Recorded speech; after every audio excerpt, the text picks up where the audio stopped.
Queria pedir aos irmãos para abrirem a escritura em 1 Coríntios. Aliás, perdão, antes de 1 Coríntios, Colossenses capítulo 2.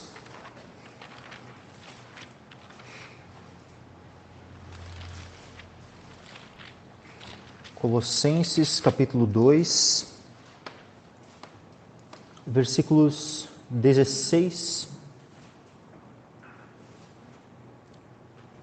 Versículo 15 ao 17.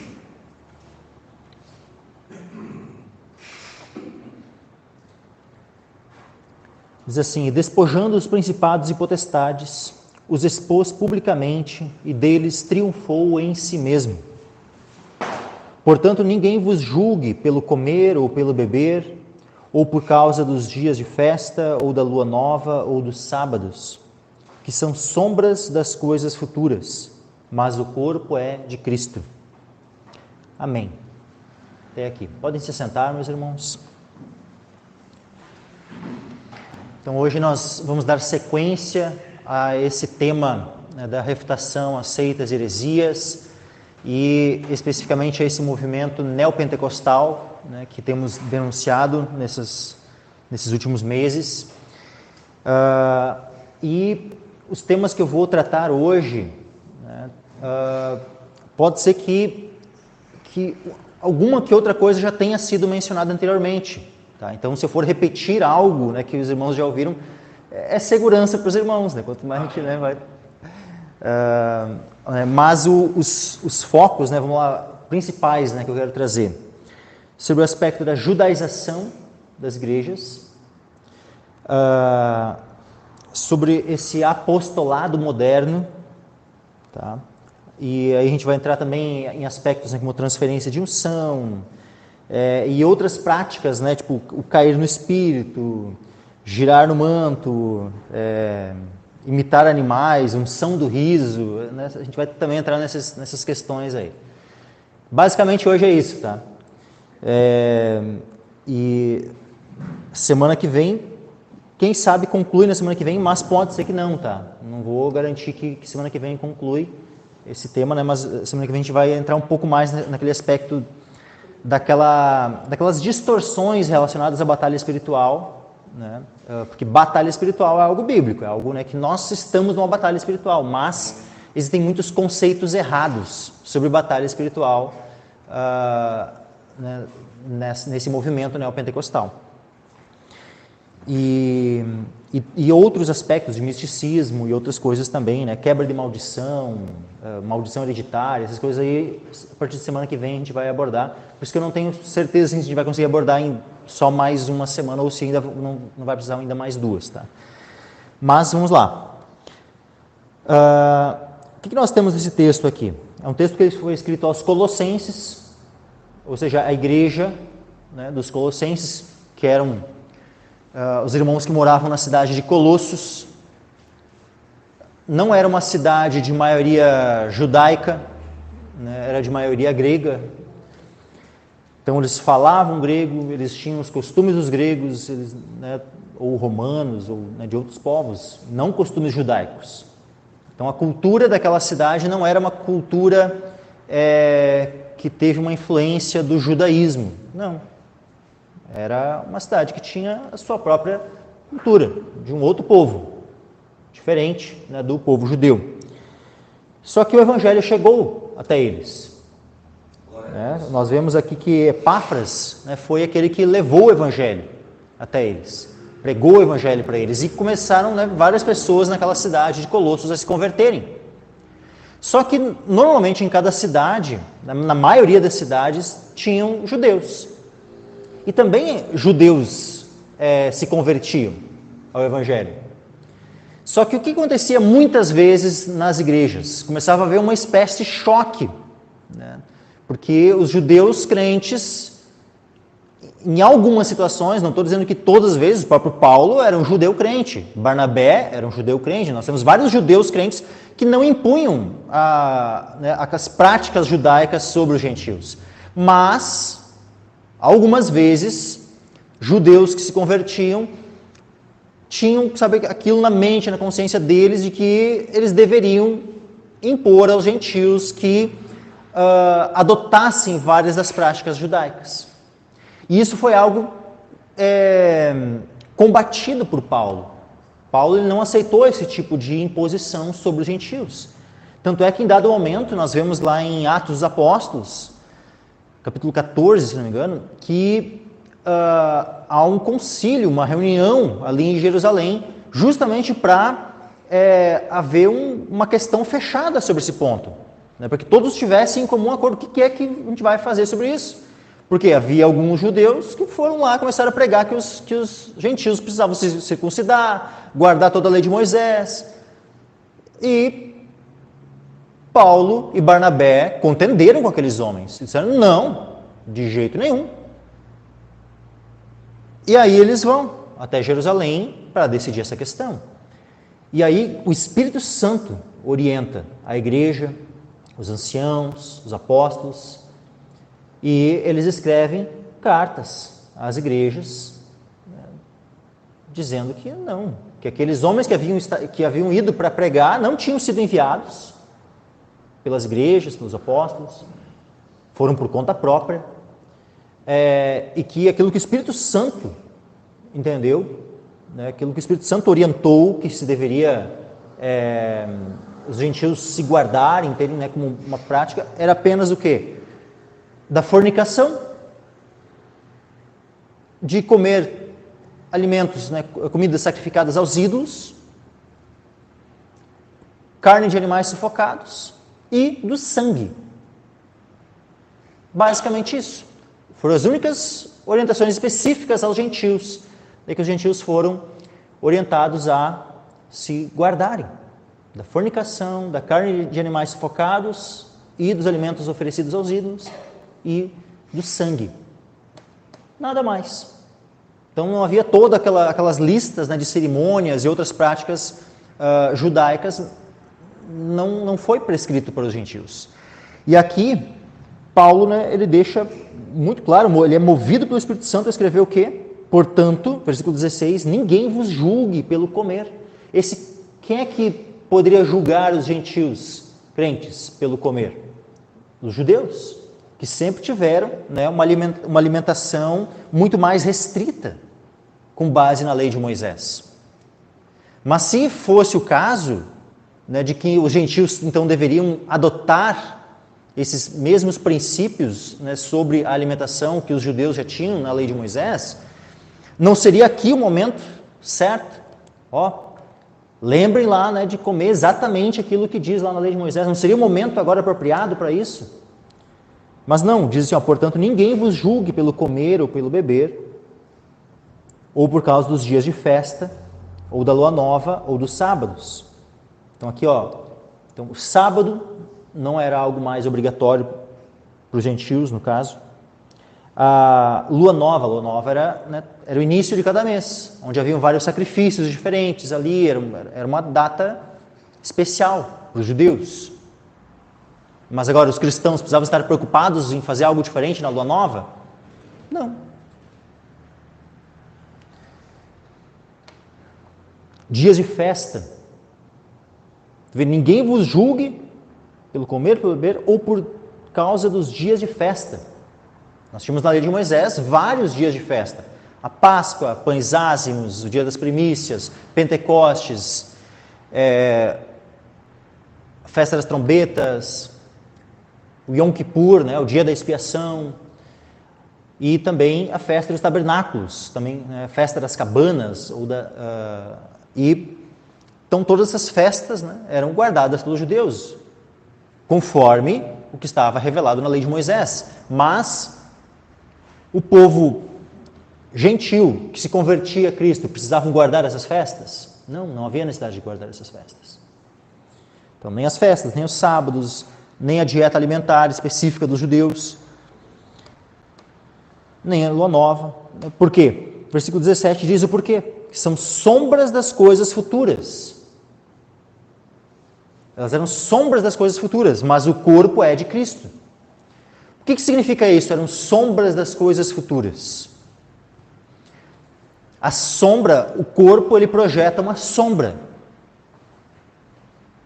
O corpo projeta uma sombra. Mas a sombra é a realidade? Não, o corpo é a realidade. Então o corpo é de Cristo. A realidade é Cristo. As festas, o sábado, a dieta alimentar, tudo isso eram sombras. Eram sombras. Sombras que apontavam para os povos que seriam alcançados, no caso a diferença, né, dos animais puros, impuros, justamente apontava para essa diferença, né, os judeus e os gentios. Os judeus eram considerados os puros, os gentios os impuros. Tanto é que Pedro, né, recebe aquela revelação de Deus, onde aquele lençol cheio de animais imundos, e a gente mata e come. O Pedro, não, Senhor, como assim? Nunca botei na minha boca coisa comum, imunda. Não chame isso do comum aquilo que Deus purificou. O que Deus estava querendo dizer com isso? Que Deus estava purificando os gentios, que até então eram considerados imundos, mas que a partir de então tinham entrada no reino de Deus. E na sequência Pedro vai lá e ministra na casa de Cornélio, um gentio. Algo que não era nem lícito ele entrar na casa de Cornélio. Tanto é que ele foi questionado, né? Como tu entrou na casa de um gentio? Depois, e aí ele vai e diz, não, peraí. O Senhor me deu uma visão. O Senhor me mostrou o que era, né, para fazer isso. Que não era para chamá-los de comum ou imundos. Então, mesmo essa questão da dieta alimentar era uma sombra, cuja realidade, né, se cumpriu em Cristo. Ou seja, assim como no, né, final de semana, domingo ali, o que Cristo, né, disse? O que contamina o homem não é o que entra, mas é o que sai. Tornando com isso, né, a gente leu no texto, puras todas as comidas. Da mesma forma como todos os povos a partir de então também estavam sendo considerados puros, uma vez que estão em Cristo. A diferença agora entre o puro e o impuro é quem está em Cristo é puro, quem não está em Cristo é impuro. E não mais uma questão de nascimento, né? Se eu nasci com uma genética de Abraão, né? Se Abraão é meu ascendente, né? Eu sou um descendente de Abraão, então eu sou puro. Se eu não sou da linhagem de Abraão, então eu sou impuro. Não é mais assim. Então tudo isso eram sombras que apontavam para Cristo. A realidade é Cristo. O corpo é de Cristo. Inclusive, né, aqui tratando não só do próprio Cristo, né, Deus manifesto na carne, mas também a igreja, que é o corpo de Cristo. Os dias de festa, tudo eram coisas que apontavam para Cristo. Só que o que acontece? Olha só, isso já foi estabelecido, já foi ficado tão... né, houve uma clareza nesse aspecto, né, desde aquele tempo. Só que nós vemos que nas últimas décadas, parece que essa clareza que havia, né, de que a igreja não precisaria mais adotar as práticas judaicas e tudo mais, parece que isso tem desaparecido na mente de um monte de homens, que têm voltado às práticas. E não somente as práticas no sentido da lei de Moisés. Não é somente isso. Mas tem voltado, inclusive, a práticas judaicas no sentido de meras tradições judaicas. Vamos ver aqui um aspecto, tá, meus irmãos? Já ouviram falar de kippá? Kippá. Kippá é um chapéuzinho, sim, redondinho, né, que os judeus usam na cabeça. Eles não oram. Normalmente, né, pelo menos o que eu ouvi falar, né, é que eles não oram sem ter o kippá na cabeça. Onde é que tem no Velho Testamento, na lei de Moisés, ou algo do tipo, dando alguma ordem, alguma instrução sobre o kippá? Onde está? Alguém encontrou algum versículo? Alguma vez algum irmão já leu algum versículo dizendo que para se orar deveria usar um kippá, alguma coisa assim? Vejam que o uso de kippá para orar, né, nem é algo da lei de Moisés. Não é algo do Velho Testamento. É uma mera tradição judaica, que a princípio surgiu lá pelo 3º século, alguns dizem. Ou seja, a igreja, da nova aliança, no Novo Testamento, já estava ali estabelecida, já há séculos, os apóstolos já tinham morrido, e posterior a isso, é que os judeus vão criar essa tradição do kippá, posterior, ou seja, de cobrir a cabeça para orar. Só que o que nós temos na Escritura? Vamos lá, 1 Coríntios capítulo 11, nós temos alguma orientação sobre isso? 1 Coríntios 11 vai dizer o seguinte, sede meus imitadores, como também eu de Cristo. E louvo-vos, irmãos, porque em tudo vos lembrais de mim e retendes os preceitos como vos entreguei. Mas quero que saibais que Cristo é a cabeça de todo homem, e o homem a cabeça da mulher, e Deus a cabeça de Cristo. Todo homem que ora ou profetiza, tendo a cabeça coberta, desonra sua própria cabeça. Mas toda mulher que ora ou profetiza com a cabeça descoberta, desonra sua própria cabeça, porque é como se estivesse rapada. Portanto, se a mulher não se cobre com véu, tosquie-se também. Mas se para a mulher é coisa indecente tosquear-se ou rapar-se, que põe o véu. O homem, pois, não deve cobrir a cabeça, porque é a imagem e glória de Deus. Mas a mulher é a glória do homem. Porque o homem não provém da mulher, mas a mulher do homem. Porque também o homem não foi criado por causa da mulher, mas a mulher por causa do homem. Portanto, a mulher deve ter sobre a cabeça sinal de poderio, por causa dos anjos. Todavia, nem o homem é sem a mulher, nem a mulher sem o homem no Senhor. Porque como a mulher provém do homem, assim também o homem provém da mulher. Mas tudo vem de Deus. Julgai entre vós mesmos, é decente que a mulher ore a Deus descoberta? Ou não vos ensina a mesma natureza, que é desonra para o homem ter cabelo crescido?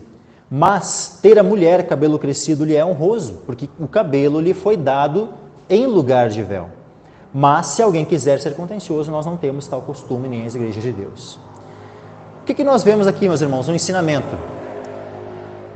Que a mulher deveria cobrir a cabeça e o homem deveria ter a cabeça descoberta ao orar ou profetizar.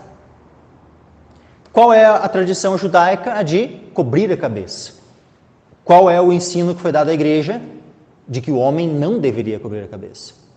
A mulher deve ter a cabeça coberta. Deve cobrir a cabeça com o véu. E, como o texto também diz, a mulher ela tem o cabelo crescido. Ter a mulher cabelo crescido lhe é honroso porque o cabelo lhe foi dado em lugar de véu.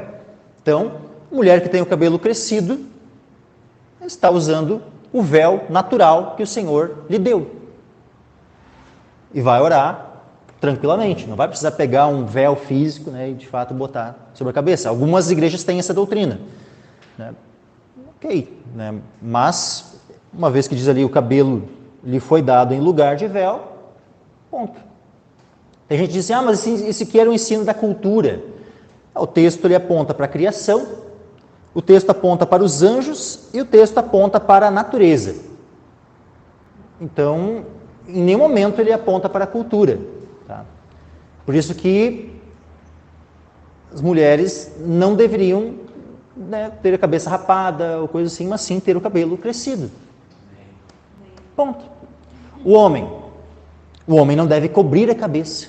Então, aí está lá, pastorzinho querendo se achar cheio da unção e vai lá e põe o quipazinho na cabeça. Cobre a sua cabeça para orar. Tipo assim, o texto diz claro que ele não era desonra para o homem cobrir a cabeça. Mas aí, por causa de uma tradição judaica, que nem provém da Escritura, uma mera tradição mesmo dos judeus, quem sabe vem lá do Talmud ou algum outro livro judaico, os homens vão lá e cobrem a cabeça para orar.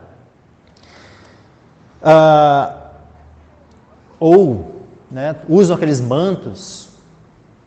Aí às vezes também, não só põem o manto aqui por cima, mas também às vezes cobrem a cabeça com o manto, na hora de orar. De qualquer forma, independente se vão cobrir a cabeça com um talit ou com um kippá, que é o nome desses... estão cobrindo a cabeça e estão descumprindo o preceito bíblico que foi estabelecido para as igrejas. As festas judaicas, quantas igrejas por aí têm estabelecido a guarda de festas judaicas? É o dia do Yom Kippur, festa das cabanas, festa das trombetas, né? Aí o Natal, né, daí, tipo assim, em vez do Natal eles comemoram a Hanukkah. Hanukkah. Tem Hanukkah na Escritura?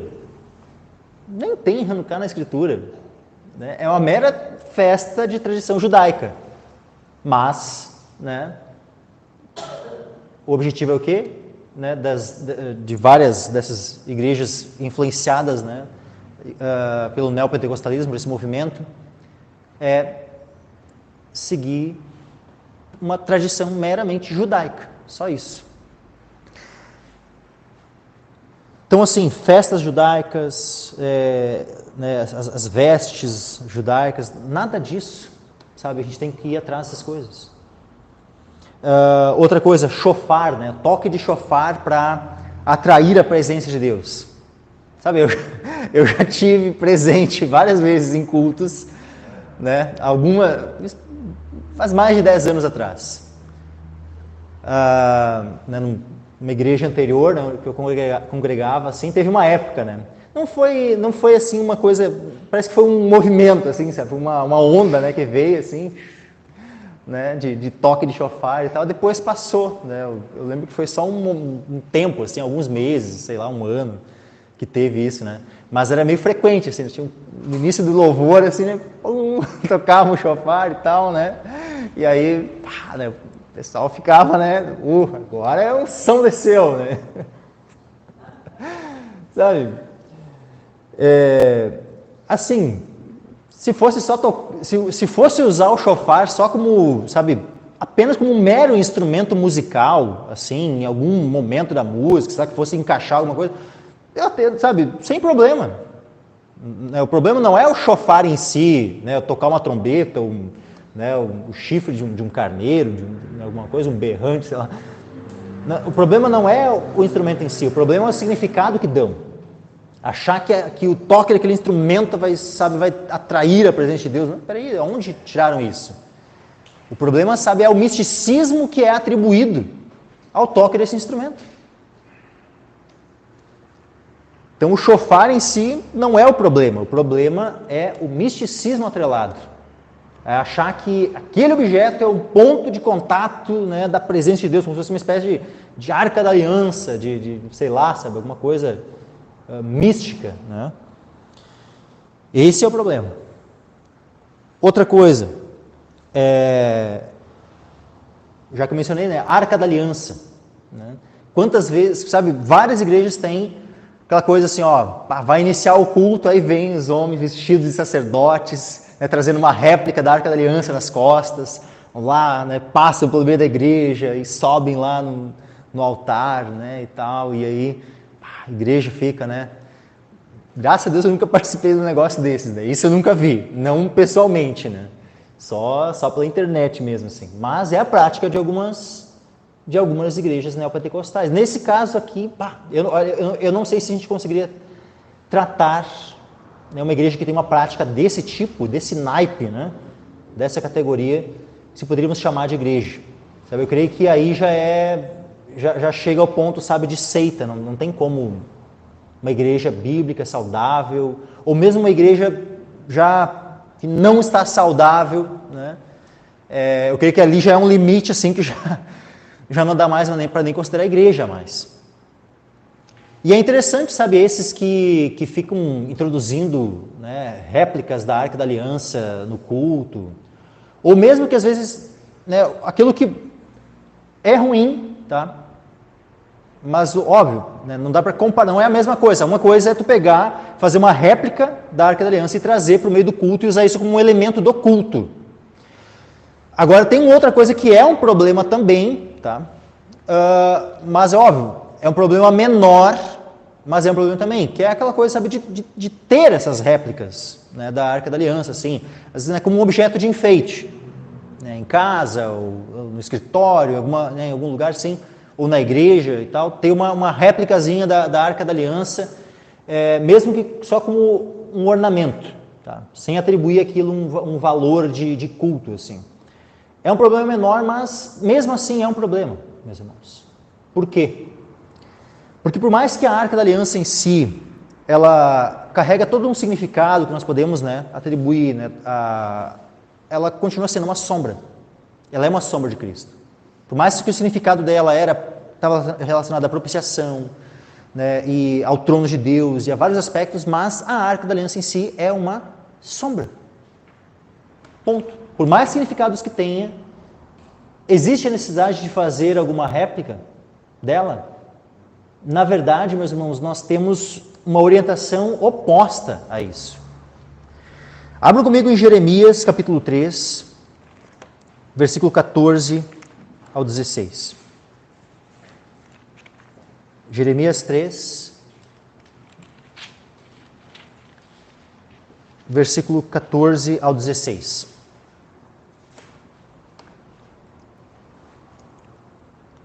Diz assim, convertei-vos, ó filhos rebeldes, diz o Senhor, pois eu vos desposei e vos tomarei, a um de uma cidade, a dois de uma família, e vos levarei a Sião. O que é Sião aqui? É a igreja do Senhor. E dar-vos-ei pastores, segundo o meu coração, os quais vos apacentarão com conhecimento e com inteligência. E olha aqui que tremendo o versículo 16. E sucederá que quando vos multiplicardes e frutificardes na terra, naqueles dias, diz o Senhor, nunca mais se dirá. Olha isso, meus irmãos. Nunca mais se dirá a arca da aliança do Senhor, nem lhes virá o coração, nem dela se lembrarão, nem a visitarão, e nem se fará outra. Nem se fará outra. Então, assim, por que é que está o povo lá querendo, né, fazer com que venha novamente ao coração, se lembrando, visitando, fazendo outra? Óbvio que são réplicas, né, que estão sendo feitas, mas estão fazendo outra e descumprindo o que está expresso na profecia. Fazendo exatamente o oposto daquilo que Deus já estabeleceu por meio do profeta Jeremias, que não era para fazer outra. Vejam, no tempo do profeta Jeremias foi que a arca sumiu. Porque foi justamente naquelas invasões babilônicas, né, quando Nabucodonosor toma Jerusalém, ali some a arca. Não é dito o que aconteceu com ela. Se ela foi escondida, se ela foi destruída, se ela foi roubada, não é dito. A Bíblia não revela o que aconteceu com a arca. Mas já fica subentendido no versículo que ela iria sumir. Que ela iria sumir. Porque diz o quê? Nem se fará outra. Por que Deus iria falar nem se fará outra se a arca ainda existiria depois? Se ainda haveria uma arca? Não faz nem sentido. Se a arca ainda, né, permanecesse, Deus dá uma ordem para que não se fizesse outra. É somente porque havia uma ausência da arca é que Deus dá a ordem para não se fazer outra. Mas não apenas Deus diz para não se fazer outra. Deus diz que não era mais para vir ao coração. Não era mais para se lembrar, visitar. Por quê? Porque era apenas uma sombra. O que viria depois? Aquele cuja obra a arca apontava. Aleluia. Jesus veio. Ele morreu. Ele é a propiciação pelos nossos pecados. Ele fez propiciação por nós, então para que haver necessidade de se lembrar da arca? Uma mera sombra, se a realidade, o corpo, é de Cristo. A realidade que a Cristo veio. Então nós temos que se lembrar de quem? De Cristo, meus irmãos, que está entronizado. De Cristo, que é a propiciação por nós. É dele que nós temos que lembrar. E não da sombra dele. Não da sombra da sua obra e do seu trono. Mas, né, quantos homens por aí, quantas igrejas por aí têm feito o caminho oposto? Têm voltado da realidade para as sombras. E o último texto, meus irmãos, nesse aspecto da judaização, no meio das igrejas, no meio desse movimento neopentecostal, é Gálatas capítulo 4. Gálatas, capítulo 4. Sabe, meus irmãos, eu ainda tenho, né, um desejo, assim, eu, minha esposa, creio que vários irmãos aqui também têm, né? Sabe, aquela vontade assim, de fazer uma viagem para Israel e tudo mais. Só que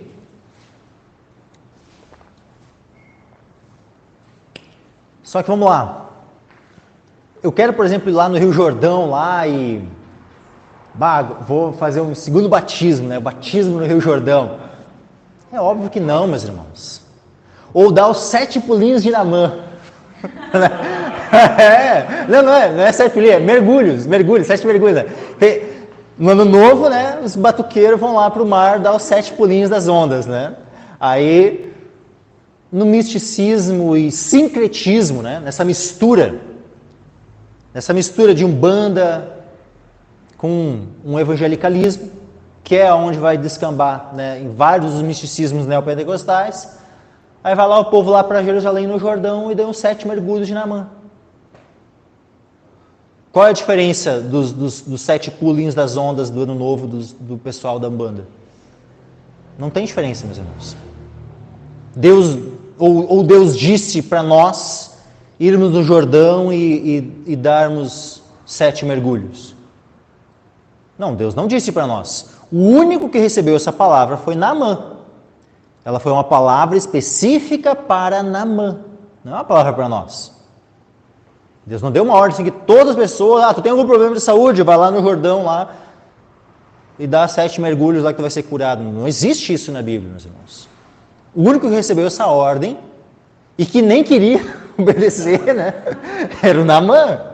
Ele precisou ser convencido, né, pelos servos dele vai lá, se o profeta tivesse dito uma coisa muito difícil, tu não ia fazer. Agora isso que é fácil aí, só dá, vale. Tá bom. Daí foi lá, fez, né? Foi curado, mas porque foi uma ordem de Deus específica para ele. Não é uma ordem para nós, não é um mandamento para todos os crentes. Mas parece que alguns têm uma dificuldade de entender coisas simples. Sabe? Então, assim, ser batizado no Rio Jordão, sabe? É só se alguém fosse evangelizado lá em Israel, se converteu lá. Ok, se converteu lá, se arrependeu e creu em Jesus, no Evangelho e tal, né? Lá, e daí quiser ser batizado lá, ok. Mas agora, né, para quem já se converteu, já é batizado, né? Ou mesmo uma pessoa que tivesse se convertido aqui, e aí vai lá e programa uma viagem para Israel antes de ser batizado, porque ela quer ser batizada no Rio Jordão. Peraí, ela não está entendendo o que é o batismo.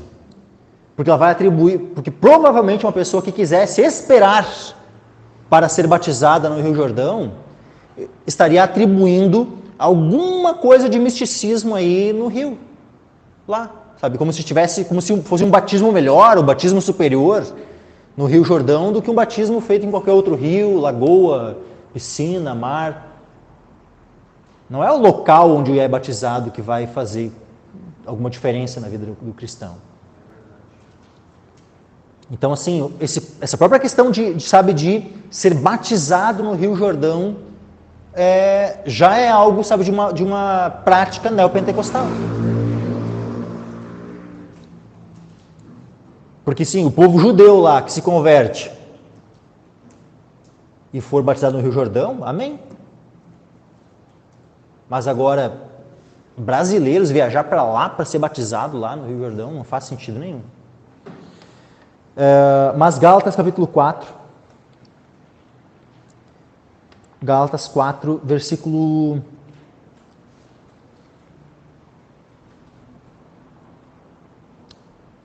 Vamos ler desde o versículo 1. Digo, pois, que todo tempo que o herdeiro é menino, em nada difere do servo, ainda que seja senhor de tudo, mas está debaixo de tutores e curadores até o tempo determinado pelo Pai. Assim também nós, quando éramos meninos, estávamos reduzidos à servidão debaixo dos primeiros rudimentos do mundo, ou seja, debaixo da lei. Versículo 4. Mas, vindo a plenitude dos tempos, Deus enviou o seu Filho, nascido de mulher, nascido sob a lei, para remir os que estavam debaixo da lei, a fim de recebermos a adoção de filhos. E porque sois filhos, Deus enviou aos vossos corações o Espírito de seu Filho, que clama, Abba, Pai. Assim que já não és mais servo, mas filho. E se és filho, és também herdeiro de Deus por Cristo. Olha que bênção, meus irmãos. Nós somos herdeiros de Deus por Cristo, através de Cristo. Versículo 8. Mas, quando não conhecieis a Deus, servíeis aos que por natureza não são deuses. Quantos, né? Vamos pegar aqui esse contexto aqui dos Gálatas, tá? Os Gálatas serviam a deuses pagãos, falsos deuses.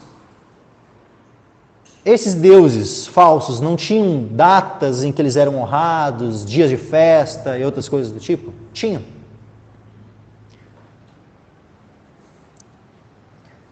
Aí agora,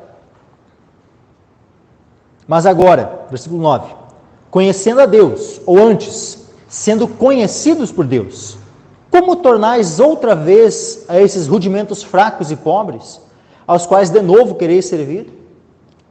Guardais dias e meses e tempos e anos. Ou seja, eles só substituíram. Todo um calendário de datas que eles tinham no paganismo, eles estavam agora, primeiro daí eles foram libertos disso, não precisavam mais saber, mas daí agora eles estavam querendo se voltar apenas para um novo tipo de calendário, que era o calendário judaico. O calendário das festas, né, e tal, dos judeus. Ou seja, não é que eles estavam querendo voltar lá para o calendário pagão. Não. Era questão de substituir um calendário pelo outro.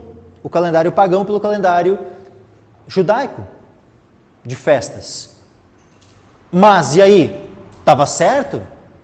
Né? Porque pelo menos o calendário judaico tinha sido ordenado por Deus na lei de Moisés. Só que mesmo o calendário que foi ordenado por Deus, o que Paulo diz? Guardais dias e meses e tempos e anos. Receio de vós que não haja trabalhado em vão para convosco. Pensa eles passarem a querer guardar os dias de festa e tudo mais judaicos. Paulo estava considerando como, então eu trabalhei em vão no meio de vocês. Vejam isso. Ver como, saber algo que os gentios não eram para se preocupar com esse tipo de coisa. Para se colocar debaixo da lei, novamente. Então, nós já aprendemos a lição, meus irmãos. Nós já temos aqui a instrução bíblica. Então, que nós não venhamos, né, a querer voltar aos rudimentos, né, construir templo de Salomão, fazer todo, né, aqueles aparatos e tudo mais, sabe? A gente vê como, né, aquela seita, né, universal do reino de Deus, tal, né, fazem, né? Então, assim, sobre a judaização, finalizo por aqui. Alguém tem alguma dúvida? Quem quer esclarecer algum ponto? Eu já vou ir para o próximo ponto que é sobre apóstolos. Eu não sei se eu entraria nessa parte da judaização, ou de repente seria assunto para um outro momento, mas o judaísmo messiânico dá para considerar parte da igreja, dá para considerar como irmão, assim, o judaísmo messiânico, ele sempre é um pouco complicado. É uma situação bem difícil, por quê? Porque a maior parte dos movimentos de judaísmo messiânico, ou eles vão bater de frente com Gálatas, muitas vezes movimentos, né, de judaísmo messiânico, eles inclusive usam bíblias diferentes, com traduções diferentes, onde, por exemplo, né, cartas como Gálatas e outros trechos né, da Escritura, elas são traduzidas de maneira diferente, né, para se acomodar a várias tradições judaicas. Então, de maneira geral, o judaísmo messiânico ele é bem complicado. E eu creio que, às vezes, até um pouco, pelo menos, não vou dizer que tudo, tá, dessa judaização de igrejas neopentecostais. Porque, de fato, a gente vai ter que fazer uma diferença, né, entre a judaização em igrejas neopentecostais e o movimento judaico-messiânico, que são coisas distintas. Mas pode ser que, pelo menos em alguns contextos, onde algumas igrejas têm adotado práticas judaicas, justamente seja nessa conversa ou numa influência do judaísmo messiânico. Porque, às vezes, olha só, aquela Bíblia judaica completa, que nós temos, né, aqui no português, traduzida pelo David H. Stern. Essa é uma das Bíblias que eu estava mencionando aqui, né, que muda, né, várias coisas em Gálatas, em outros textos da Escritura. Esse homem, ele mesmo é um judeu messiânico. O que acontece? Quantas igrejas, né, neopentecostais, tu não vê lá os membros, né, das igrejas com uma biblinha dessa debaixo do braço, Bíblia judaica completa, achando, né, que estão com uma Bíblia mais próxima do original, mas, sabe, é exatamente aquilo que eu falei, sabe, porque o cara era um judeu, então tem mais conhecimento, tem mais profundidade e tal. É aquilo que eu mencionei no domingo. Quem disse que o judeu, de fato, tem mais conhecimento, mais profundidade na Escritura do que um cristão? Da onde, meus irmãos? Se o judeu ele vai ler o próprio Velho Testamento, quando ele lê com véu sobre o coração. Ou seja, mesmo o Velho Testamento, nós temos uma condição superior de interpretação do que os judeus. Porque nós podemos ler sem véu, meus irmãos. Se nós somos convertidos, nós lemos sem véu. Nós lemos com a ajuda do Espírito Santo, que habita em nós. Um judeu que não é crente não é habitado pelo Espírito Santo. Então, olha a iluminação que nós temos e que tipo de iluminação um judeu que não é convertido tem? Ele não tem. É importante também, vou trazer em forma de pergunta para trazer para os irmãos, né? Não seria o caso também, dois pontos. Primeiro ponto, alguns irmãos que consideram que a língua hebraica ela é mais sagrada, eles vão conhecer mais a Deus estudando o hebraico, por causa da influência do judaísmo, né? Então, sobre a questão da tradução, né, vai ter toda uma inferência do hebraico, a questão da Bíblia, e a questão também de muitos cristãos no Brasil, isso é muito comum no Brasil, entenderem o judaísmo como se fosse aquela primeira onda lá na época bíblica do cristianismo. Sendo que lá naquela primeira onda, o próprio Senhor, os apóstolos combateram o judaísmo. Assim, São questões diferentes, mas... algumas questões assim, o conhecimento do hebraico em si, ele é bom, tá? Ele vai ser útil para a igreja. Agora, o problema é que essas versões judaicas, elas são judaizantes. E elas colocam termos, inclusive no Novo Testamento, termos judaicos onde nem existe. Então eles vão criando expressões, é uma espécie de sotaque, né? É uma espécie de gíria judaica, né? E aí é que mora o problema. Sabe? Porque daí a pessoa começa a falar e vai falando, e expressões que são muito claras para nós, começa, sabe, a se arremeter a termos judaicos, a termos, e que muitas vezes nem são palavras de fato hebraicas, sabe? Então é toda uma questão mais de uma gíria, de uma linguagem judaizante. Então o problema, né, maior está numa linguagem judaizante do que simplesmente num conhecimento da língua hebraica. Né? O conhecimento da língua hebraica em si é bom, por si só, né? Ele em si mesmo. Né? Mas agora, o problema é a judaização da linguagem. Sabe? Quantos homens, né, que conhecem o hebraico, mas tu vai ver assim, não usam nenhum termo em hebraico na hora de pregar, na hora de se comunicar. Por quê? Porque ele quer conhecer o hebraico apenas para, né, fazer uma exegese, uma interpretação da escritura, né, bem precisa e tal. Ok, é bênção isso, mas agora, no momento que a pessoa daí começa, né, a incorporar na sua linguagem, na sua fala, né, termos hebraicos e tal, isso, né, vai lá, em vez de cumprimentar com a paz do Senhor, shalom, em vez, né, vai pregando e começa a usar, sabe, termos, né, judaicos na hora de comunicar coisas em português. Não faz sentido. Né? Tu vê que às vezes a pessoa ela só faz isso para dar um ar, né, de que conhece, de que tem um conhecimento profundo e tal, e muitas vezes até para esconder uma ignorância, para esconder, né, várias as heresias que está ali, um fermentinho que está colocando e tal, e daí, né, dá aquele impacto, né, de autoridade naquela pessoa, né, que está ouvindo. O cara está usando uns termos hebraicos e tal, a pessoa fica meio desnorteada, assim, nem entende direito o que a pessoa está falando, e daí, né, como tem aquele ar de que conhece e tal, né, tipo, a pessoa já fica acuada, né, e fica, digamos assim, até mesmo muitas vezes com uma guarda mais baixa, né, e aceita, né, daí o que o outro vai falar, porque parece que é alguém que tem autoridade no que está falando. Então tem que tomar realmente cuidado, né, com essa questão toda da linguagem. Mas tinha um outro ponto que eu ia comentar, que me fugiu. Tu lembra do finalzinho que tu comentou? Assim, de entender o judaísmo como a primeira onda. Isso aí. O que acontece, meus irmãos? Deus, ele tem o seu povo, desde Abel. Abel tinha a lei de Moisés? Noé tinha a lei de Moisés? Abraão, Isaac e Jacó tinham a lei de Moisés? Não. Eles eram o povo de Deus, era a igreja. Eles tinham fé no Messias. Então nós podemos entendê-los como cristãos. O próprio Moisés, depois, vamos pegar na sequência ali os juízes, Samuel, os reis, né, Davi, Salomão, Ezequias, Josias e tal, que viviam já debaixo da lei. Mas eles criam no Messias? Eles criam no Messias. Se eles criam no Messias, eles eram cristãos. Mas agora, aí nós vamos chegando na época em que Cristo veio. Aí Cristo veio. E aí Cristo se depara com toda uma série de tradições judaicas, que como a gente acabou de ver no domingo passado, estavam ali invalidando a própria palavra de Deus. Essa série de tradições judaicas é que, de fato, é o que nós podemos chamar de religião, com esse nome, judaísmo. Essa religião, judaísmo, ela não é necessariamente o estar debaixo da lei de Moisés.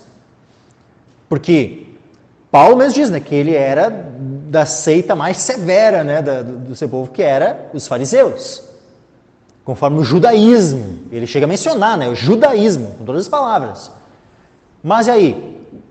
Os fariseus, o judaísmo em si, era a mesma coisa que o cristianismo? Não. O judaísmo, o próprio Paulo, ele vai se referir ao judaísmo como uma espécie de seita. E continua até os dias de hoje. Por quê? Porque os judeus não se converteram a Cristo. Os judeus continuam naquelas tradições que invalidam a palavra de Deus, que os fazem rejeitar ao Messias, então que os fazem rejeitar a Cristo. E por isso não podem ser cristãos. Então por isso não podem ser primeira onda de nada. Porque eles estão alheios a Cristo. Agora, todos aqueles que eram crentes no Antigo Testamento eram cristãos. Por quê? Porque eram crentes em Cristo. Bom. E o próprio judaísmo é posterior à lei de Moisés, porque eu posso pegar... Posterior. Eu entendo que o judaísmo, o judeu, vem ali do reino de Judá, que permaneceu, depois teve a divisão do reino de Judá, reino de Israel, Sim. o reino de Israel, o reino de Judá, daí eram os judeus. Sim. É algo muito posterior à lei de Moisés. Isso, só que daí judeu como povo, Só que judaísmo como religião é algo que vai aparecer só na época de Cristo. Ou seja, judaísmo como religião começou a se desenvolver no pós-exílio babilônico. Ali é que começou a se desenvolver o judaísmo como religião. Ali tu vai ter várias tradições começando a serem acopladas. Então aquela tradição dos antigos que Jesus fala, isso é judaísmo. Essa tradição que foi sendo agregada é que é a religião judaica, Então que ela é bem posterior, porque ela é inclusive posterior ao próprio exílio babilônico, No caso, voltando à pergunta do o judaísmo messiânico, ele tem em si várias práticas judaicas ainda? Sim, porque o que acontece é o judeu que, apesar de que infelizmente tem alguns gentios que vão e aderem a esses movimentos de judaísmo messiânico, que não faz sentido nenhum. Mas qual é a questão? Seria o judeu de sangue, que estava lá seguindo o judaísmo e tal, e aí esse cara, ele, vamos dizer assim, em tese, se converte, crê em Jesus e tal, e agora aceita Cristo como o Messias. Aí, a partir de então, surgem esses movimentos de judaísmo messiânico. Só que qual que é o problema? A maioria desses movimentos, eu não vou dizer que todos, mas muitos deles, inclusive negam a Trindade, negam doutrinas básicas do Evangelho, Simplesmente, né, porque creram em Jesus como Messias não significa que são cristãos. E não significa que são salvos. Se o Jesus no qual eles creem, se o Messias no qual eles creem, não é de fato o Jesus revelado nas Escrituras, eles estão crendo num falso Cristo. Então, muitos movimentos de judaísmo messiânico, eles são completamente heréticos mesmo. Mas agora, então assim, aí teria que ver, eles realmente creem em Jesus como Messias, mas creem na Trindade, creem, né, de maneira geral nas doutrinas, né, de forma plenamente ortodoxa e tudo mais, mas, né, apenas, né, vamos assim, algumas práticas ali, né, questão alimentar, questão de festas e tal, ainda vão querer manter algumas coisas, sabe? Aí daqui a pouco até poderia entender assim, não havia necessidade, tão errados, né, em fazer aquilo, daqui a pouco tu até poderia considerar como salvos e tudo mais, né? Mas é muito complicado, sabe? Tu não tem como, tu tem que saber ver, às vezes, caso a caso, sabe? Porque tu pega no próprio, né, na época dos apóstolos ali, tu vai ter vários crentes, vários homens que se converteram, mas que continuavam guardando a lei, né? Eles não foram somente por causa disso, né, já considerados como não sendo salvos, né? Só que, né, então, entende que é uma questão bem complicada, assim, né? Então, como movimento, tá, judaísmo messiânico, eu creio que nós não devemos considerar como um movimento saudável de nenhum tipo, tá? Mas agora a questão somente, né, no quesito de salvação, né? Existem pessoas salvas nesse movimento de judaísmo messiânico. Nisso eu não vou, tipo assim, bater um martelo que não possa existir pessoas salvas nesses movimentos. Se a fé for uma fé ortodoxa, né, pelo menos de maneira, né, as bases, fundamentos, né? Eles se batizam? Sim. Alguns só em nome de Jesus. Outros, eu não sei agora, mas essa questão, assim, tem detalhes sobre o movimento de judaísmo messiânico que eu não saberia dizer, assim. Se tem a questão de batismo em nome do Pai, do Filho e do Espírito Santo, ou em nome de Jesus, ou algum, né, aí teria que... Eles não seguem, digamos, na íntegra do Novo Testamento. Isso é uma coisa quase assim, eles têm, consta para eles na Bíblia deles, mas não é a questão para eles. Eles mantêm as tradições. Então, e até foi esse movimento, essa parte do judaísmo, que influenciou a igreja latina, um fenômeno nos anos 80 e 90, na área do louvor, onde tinha, digamos assim, a moda dos levitas. Era muito comum isso, assim. Sim. Eu já fui chamado de levita há muitos anos, e aceitava, assim, eu era levita. Ficava levitando, né? Mas, tipo assim... Sim. E isso é um reflexo, para ver que são coisas simples, assim, mas está no meio evangélico também. Sim. Sim. Essa própria nomenclatura, né, levita e tal, né, o que acontece? Nós temos dois aspectos, né? Aqueles que serviam no templo tinham os sacerdotes e os levitas. Todo sacerdote era também o levita, por quê? Porque levita era aqueles que eram da tribo de Levi. E aí o que acontece? Né?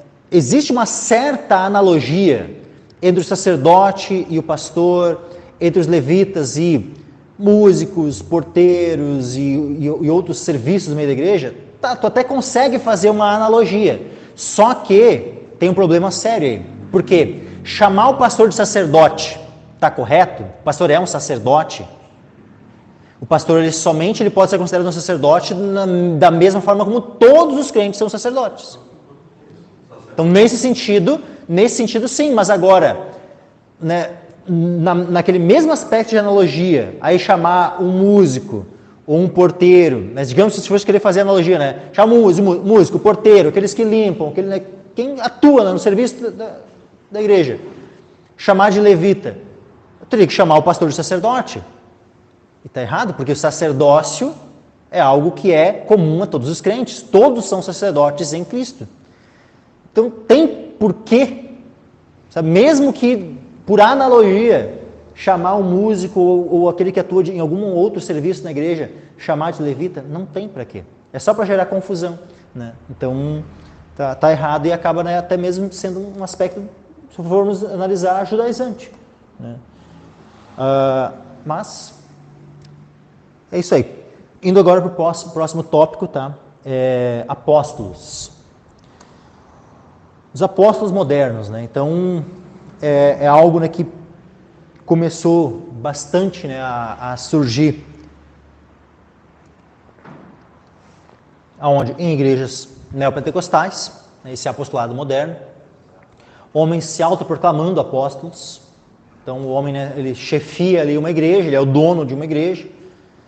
E igreja aqui, entendam, né, não igreja nos termos do Novo Testamento, mas apenas no mero sentido de denominação. Tá? Ou seja, ele é o dono de uma denominação. Né? Então, ó, Igreja Universal do Reino de Deus. Né? O igreja ali não significa que é uma igreja. É só o nome da denominação. Né? E que nós consideramos uma seita, e não uma igreja, de fato. Então, assim, o Edir Macedo, ele não chegou a se autodenominar apóstolo, né? Ele se denominou bispo, né? Bispo Edir Macedo. O outro lá, o R.R. Soares, que é cunhado dele, cunhado do Edir Macedo, também é o líder de uma seita. Ele se autodenominou missionário, né? Missionário, né? R.R. Soares. Né? Aí já tem aqueles outros dois, né, que saíram da Universal, que é o da Mundial, Igreja Mundial do Poder de Deus. Também o termo igreja ali não significa que é uma igreja, é uma denominação, e que nós também consideramos uma seita. Então a Mundial, Igreja Mundial do Poder de Deus, aí ele, apóstolo, né? Apóstolo Valdomiro Santiago. E o outro que saiu do Universal também, que é o da Plenitude do Trono de Deus. Esse é o Agenor Duque, apóstolo Agenor Duque, também autoproclamado apóstolo. Vejo que muitos desses homens, eles têm conexão com um que, não, engraçado, né, não foi chamado de apóstolo, que é o pastor Benny Hinn. O Benny Hinn, né, se autoproclamava apenas pastor. Pastor, não chegou a se autoproclamar apóstolo, né? Eu sou apóstolo. Era o pastor Benny Hinn. Só que o Benny Hinn é um dos que, vamos dizer assim, transferiu a unção né, para muitos desses apóstolos. Né? Agenor Duque é um deles. E vários outros, né, receberam, né, trouxeram para o Brasil, né, o Benny Hinn. O R.R. Soares fez isso. Né? Tanto é que a primeira vez que eu fui, logo lá, logo que eu me converti, no primeiro ano de convertido, não tinha nenhum ano, veio o Benny Hinn no Brasil, foi em 2009, início de 2009. Veio o Benny Hinn, quem tinha trazido ele era o R.R. Soares, lá em Porto Alegre. Tinha aquele teatro, assim, eu não lembro como é que chamava, mas era ao ar livre. Anfiteatro Pôr do Sol. Isso, Anfiteatro Pôr do Sol. Mas assim, devia ter umas, sei lá, quase 100 mil pessoas naquele lugar, assim, era muita gente. E aí a gente foi lá, inclusive a igreja, né, que eu fazia parte na época, era a Igreja Batista Estação, o nome, lá em Carlos Barbosa. A igreja onde eu me converti, a Igreja Batista El Shaddai, né? Igreja de linha mais pentecostal, clássica, assim. Não que não tivesse nenhum resquício de neopentecostalismo, mas quando eu fui para a Igreja Batista de Carlos Barbosa, ela tinha uma pegada bem mais, uma influência de neopentecostalismo muito maior. Muito maior. E aí, essa coisa do cair, unção de riso e outras coisas assim, acontecia lá. Foi as primeiras vezes que eu vi esse tipo de coisa assim, foi lá na Igreja Batista Estação, lá em Carlos Barbosa. Aí, daí, né, todo aquele movimento, né, para ir lá em Porto Alegre, lá no Benny Hinn, né, e toda aquela, ainda toda uma fama, né, que era levantada, né, sobre ele e tal, né. Aí, eu novinho, assim, né, até fui na expectativa, né, ia lá, e era aquele show, né, Ele pegava o casaco, né, e jogava o casaco assim, né, e pá, as pessoas caíam, né, fazia um sinalzinho, né, e daí caía, né. Estava lá o obreiro, né, segurando a pessoa, assim, daí às vezes não só a pessoa que estava sendo segurada caía, o obreiro caía junto, assim, saía derrubando todo mundo, né. Aí tinha o coral, né, tinha aquele coral, assim, né, que cantava as músicas para ele, assim. Aí daqui a pouco uma hora ele começa a chacoalhar o casaco do lado daquele coral tudo começa a cair, assim, e tal. E ele vai fazendo toda uma expectativa, né? Ele vai gerando, né, toda uma expectativa no coração do povo, assim, né? Porque ia chegar o momento que ele ia começar a chacoalhar o casaco do lado do povo, assim, né? Pá, e a gente naquela, né, só da expectativa, assim, pá, quando ele começar a virar o casaco pro nosso lado aqui, vai vir um poder, assim, né? A gente vai sair voando longe. Aí quando vê, sei que passou assim, ó, horas, aquela coisa, né? Vamos criando, né, a atmosfera, né? Criando aquela coisa. Aí quando foi aquela hora que ele começou com o casaco pro nosso lado, assim, né? Eu tava, tipo assim, a uns 100 metros lá, né? Tipo, eu não tava pertinho, tava longe, assim. Aí começou a... Só aqueles primeiros lá da frente, assim, né? Caíram assim, e aí, mano? Aí esse poder foi fraco aí, porque, né? Só derrubou os primeiros lá, não chegou nada aqui. Não chegou nada aqui. Aí, só que acontece, né? Depois disso começou, lá na Batista, lá em Carlos Rosa, começou daquele movimento do Caicai, né? Inclusive, né, tinha épocas, né? Tinha algumas igrejas que era conhecida, Igreja do Caicai. Né? Eu lembro que lá em Nova Prata, antes de me converter, eu era criança, assim, eu ouvia falar, Igreja do Caicai. Pensa, né? Uma igreja ser conhecida, né? Ter esse apelido, né? E aí, voltei assim, inclusive foi a única vez que eu caí, né? Foi logo na sequência, que a gente voltou desses cultos, né? Desse evento ali com o Benihim, assim. Aí tava ali um dia no culto, ali todo mundo caindo e tal. E daí eu acabei, né? Caindo. Só que caí como? Uma mera questão psicológica, né? E eu sabia que não tinha acontecido nada. Tanto é que eu coloquei, sabe, no meu coração mesmo, sabe, eu me arrependi, sabe, eu falei, o que eu fui fazer? Sabe? Por que eu me joguei? Porque eu me joguei no chão, afinal de contas, né? Por que eu fui me jogar? Sabe? Por que eu fui, sabe, depois eu fiquei, logo na sequência, naquela semana ali, naquele dia mesmo, eu já voltei para casa me questionando, por que eu me joguei no chão? Sabe? Por que eu fui fazer isso? Eu sabia que não estava acontecendo nada. Né? E infelizmente, meus irmãos, vamos abrir aqui alguns textos sobre essa questão do cair, tá? Porque alguns, né, tentam embasar biblicamente, né, esse cair no espírito, né, como é chamado, né, cair no espírito. Vou abrir aqui dois textos, tá? Daniel, capítulo 10. Daniel, capítulo 10, versículo 1 ao 12.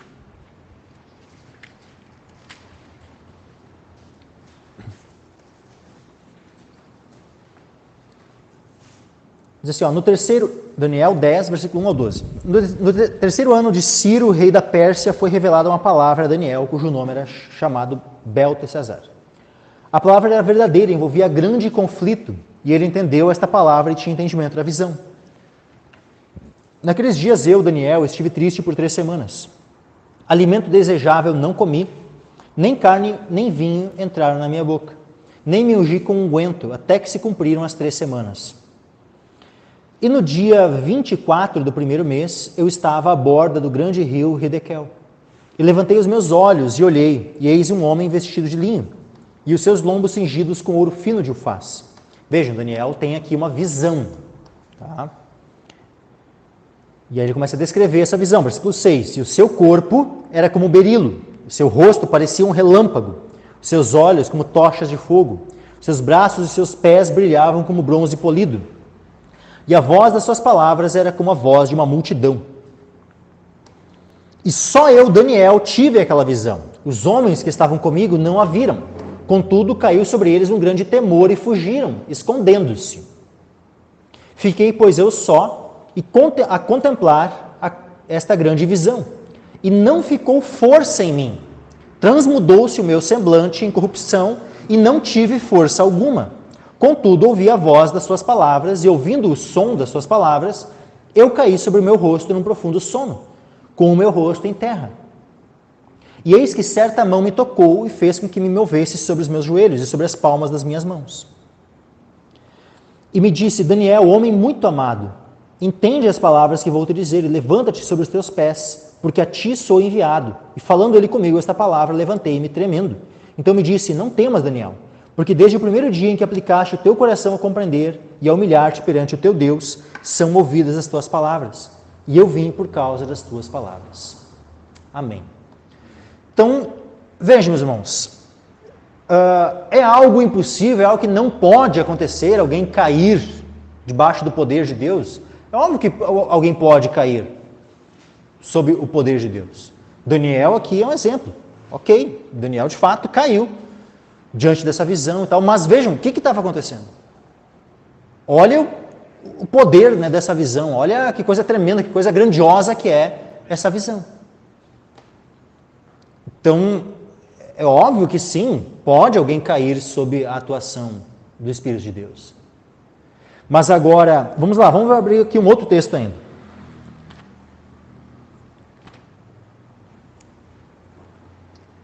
Apocalipse capítulo 1. Apocalipse capítulo 1.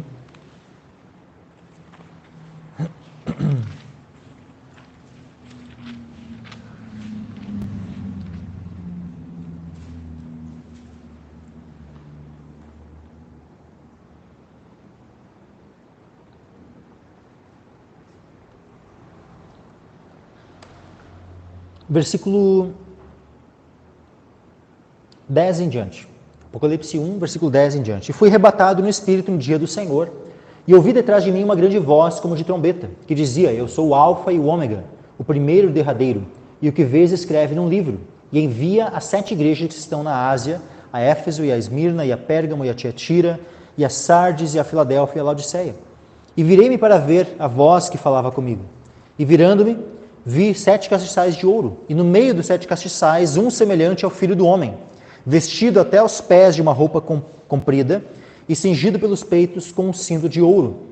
E a sua cabeça e cabelos eram brancos como a lã branca, como a neve, e os seus olhos como chama de fogo, e os seus pés semelhantes a latão reluzente, como se tivessem sido refinados numa fornalha, e a sua voz como a voz de muitas águas. E ele tinha na sua destra 7 estrelas, e da sua boca saía uma espada aguda de 2 fios.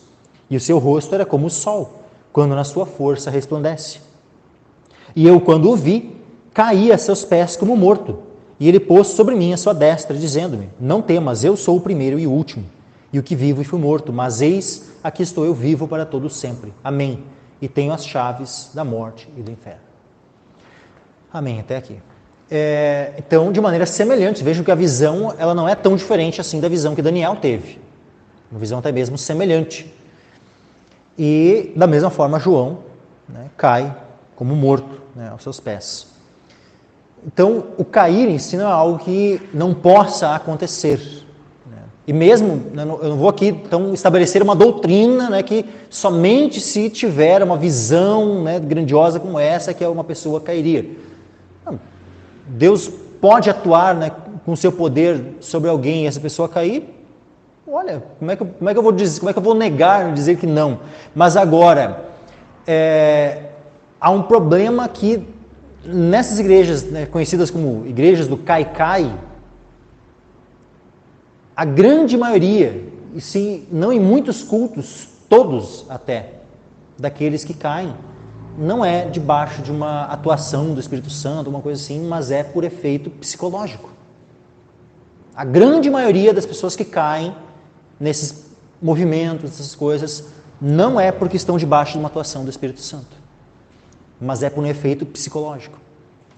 Sabe quantas vezes eu já tive... Uma vez eu fui visitar um amigo meu, que é de uma igreja neopentecostal, é da igreja de um apóstolo, aqui de Capão da Canoa.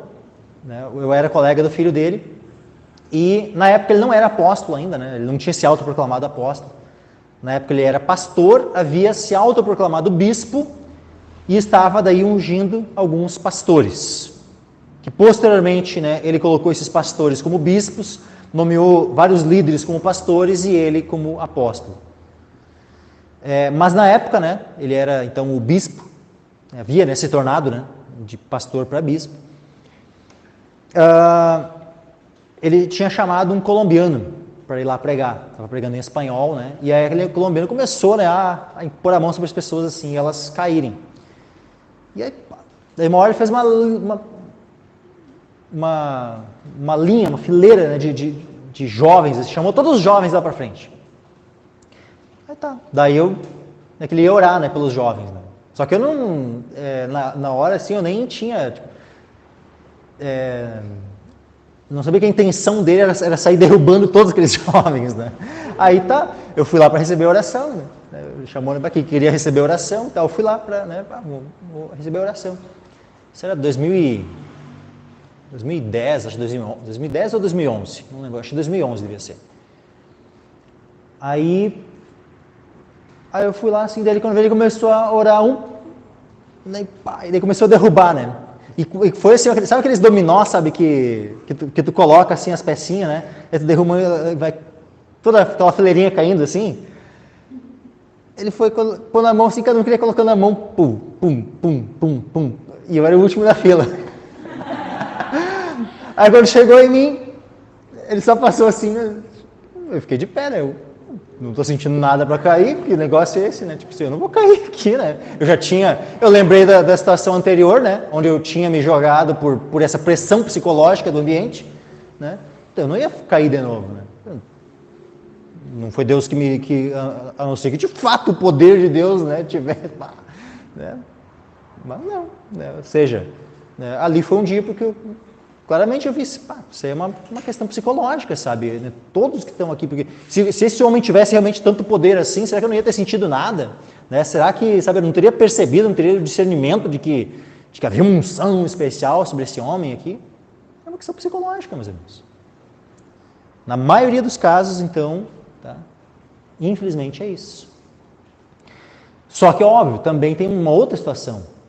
Muitas vezes tem pessoas que caem na igreja por uma atuação de um outro espírito que não é o Espírito Santo. E isso, inclusive, nós temos vários exemplos bíblicos. Quantas vezes Jesus vai expulsar um demônio e o demônio faz com que aquela pessoa caia por terra? Eu não estou aqui agora também levantando a questão de que as pessoas que caem, né, nesses cultos e tal estão endemoniadas, tá? Não estou... Eu já disse aqui que na maioria desses casos é um mero efeito psicológico mesmo. Mas, algumas situações, pessoas caem nas igrejas sob o efeito demoníaco, de possessão demoníaca. Tá? Óbvio, não são crentes. Tá? Um crente não pode ficar endemoniado, um crente verdadeiro. Mas isso acontece. E já vi várias situações, né, de pessoas caírem endemoniadas. Né? E isso, assim como nós vemos no Novo Testamento, várias vezes acontecendo, né, pessoas endemoniadas caindo por terra, também, né, isso acontece, né, hoje, né, em várias igrejas. Aí não é uma questão de neopentecostalismo e tal, né, é uma mera questão de possessão demoníaca, né, que muitas vezes, então, essa pessoa vai manifestar ali um demônio e vai cair por terra. Vamos um outro aspecto aqui, esse apostolado, né? Por que esses apóstolos modernos é algo que não é bíblico? Por que é toda uma teoria e um ensino errado, né? Essa dos apóstolos modernos. Tá? Vamos abrir, irmãos, Efésios capítulo 2, versículo 20.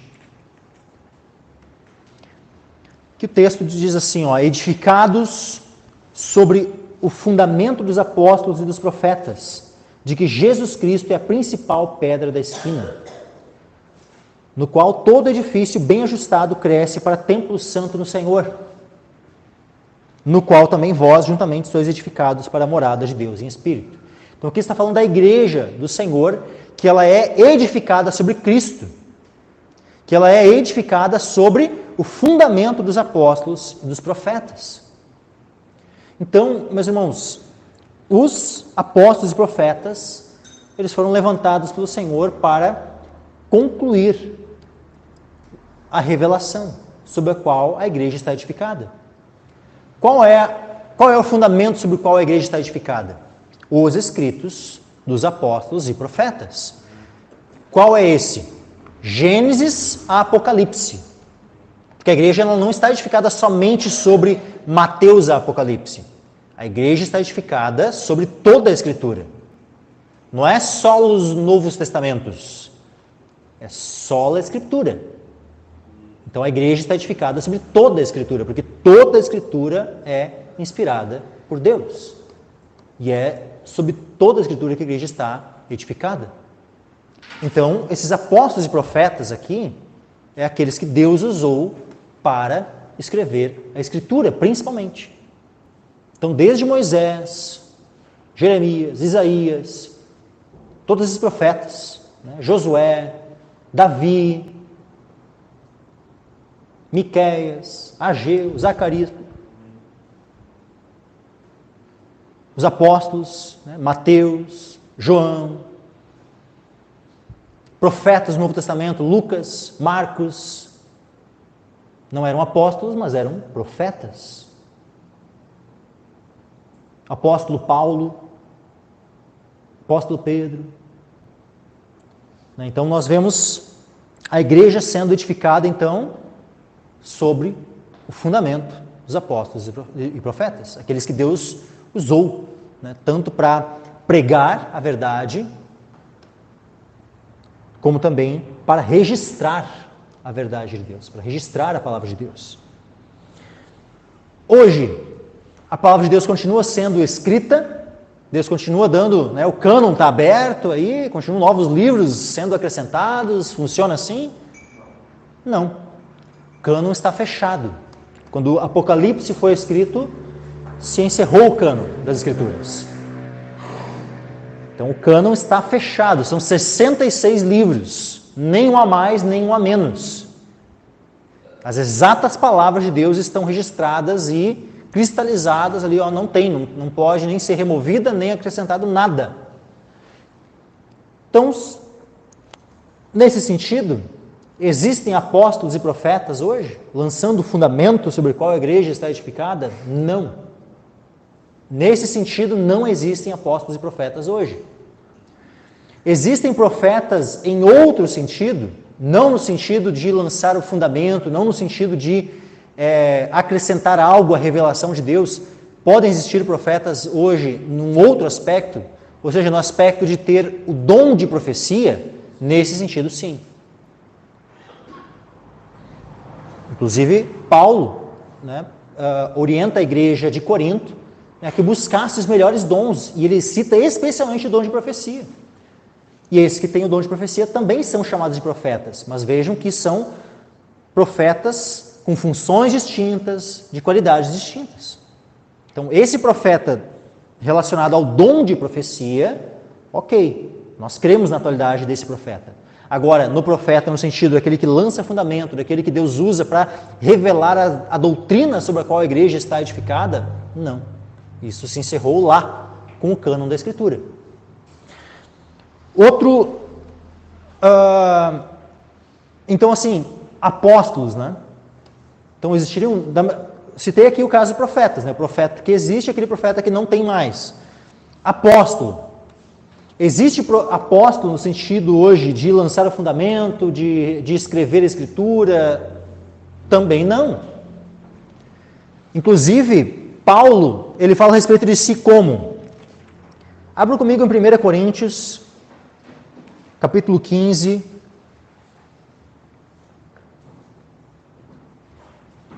versículo 5 em diante. Olha só. E que foi visto por Cefas e depois pelos 12. Falando do quê? De Cristo ressurreto.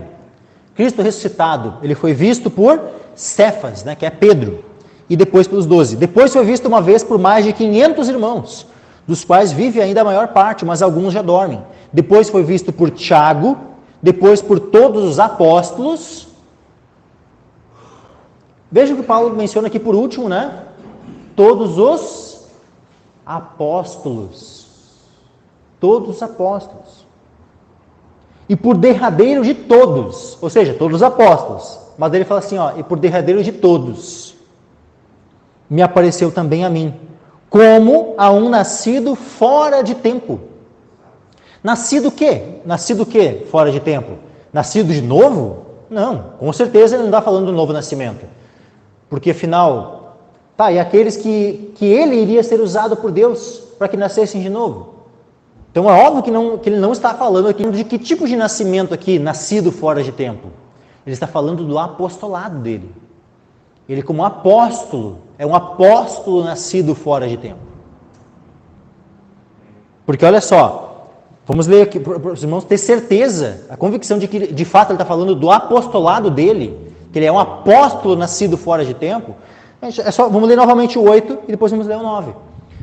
E por derradeiro de todos me apareceu também a mim, como a um nascido fora de tempo, porque eu sou o menor dos apóstolos, que não sou digno de ser chamado apóstolo, pois que persegui a igreja de Deus. Então, logo que ele fala como nascido fora de tempo, ele vai mencionar esse aspecto dele como apóstolo. E ele vai mencionar o quê? Que ele viu ao Senhor Jesus ressurreto. Ele diz que ele foi visto pelos 12, foi visto por Cefas, foi visto por Tiago, foi visto por mais de 500 irmãos. E por derradeiro de todos me apareceu também a mim, ou seja, eu também vi a Cristo ressuscitado. Esse é o que ele está querendo dizer. Só que como um nascido fora de tempo, ou seja, um apóstolo nascido fora de tempo. Porque eu sou o menor dos apóstolos, que não sou digno de ser chamado apóstolo, pois que persegui a igreja de Deus. O próprio Paulo já identificava o quê? Que se não fosse o caso de Cristo ter aparecido para ele, não teria como ele ser um apóstolo. Porque já tinha cessado essa questão de apóstolos. Então ele mesmo, como apóstolo, era um apóstolo nascido fora de tempo. E ele só pôde ser considerado apóstolo porque ele viu a Cristo ressuscitado. Como é que a gente consegue provar isso? De que Paulo só era um apóstolo porque ele viu a Cristo ressuscitado? Nessa própria carta de Paulo aos Coríntios, capítulo 9, versículo 1. Olha só, ele faz uma pergunta: não sou eu apóstolo? 1 Coríntios 9, 1. Não sou eu apóstolo? Paulo era ou não era um apóstolo? Aí ele vai mostrar, logo na sequência ele vai fazer uma pergunta que vai indicar uma das provas que demonstravam que ele era um apóstolo. Óbvio que não era só isso. Afinal, houveram mais de 500 irmãos que viram a Cristo ressuscitado. Paulo mesmo menciona. Não significa que aqueles 500 irmãos eram apóstolos. Tá? Mas, para que alguém pudesse ser considerado apóstolo, não poderia ser considerado se não tivesse visto a Cristo ressuscitado. Então, um dos requisitos para ser um apóstolo era ver a Cristo ressuscitado. Olha só, não sou eu apóstolo? Não sou livre? Olha a próxima pergunta.